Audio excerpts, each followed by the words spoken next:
এক second please. এই ভিডিওতে দেখানো ঘটনাগুলো সাম্প্রতিক অনিয়ন্ত্রিতভাবে ঘটে যাচ্ছে, তাই এই ভিডিও হয়তো আপনার জীবন বাঁচিয়ে দিতে পারে। শেষে এর সমাধানও দেয়া আছে।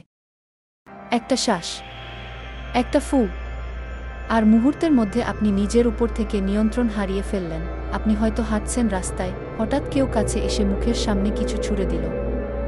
এরপর আপনার আর কোনো স্মৃতি নেই। আপনি নিজের হাতে টাকা তুলে দিলেন অপরাধীদের, ঘরের চাবি দিয়ে দিলেন, এমনকি নিজের ক্ষতির জন্য রাজি হয়ে গেলেন। না, এটা কোনো জাদু নয়, এটা বাস্তব। এটাই হলো শয়তানের নিঃশ্বাস, ডেভিলস ব্রেথ। অধ্যায় ১, শয়তানের নিঃশ্বাস বা ডেভিলস ব্রেথ কি? ডেভিলস ব্রেথ হল স্কপোলামাইন নামের এক ধরনের ড্রাগ। পাওয়া যায় দক্ষিণ আমেরিকার বোরাচেভো নামক গাছ থেকে।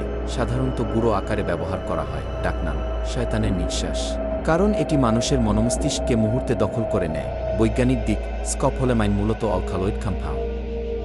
এটি মস্তিষ্কে গিয়ে অ্যাসিটিলকোলাইন নিউরোট্রান্সমিটারকে ব্লক করে, ফলে মানুষ স্মৃতি হারায়, ইচ্ছাশক্তি হারায়, বিরোধিতা করতে পারে না। এই ভিডিওর পূর্ণরূপ নিচে টাইটেলে ক্লিক করলে পাওয়া যাবে। দেখার অনুরোধ রইল।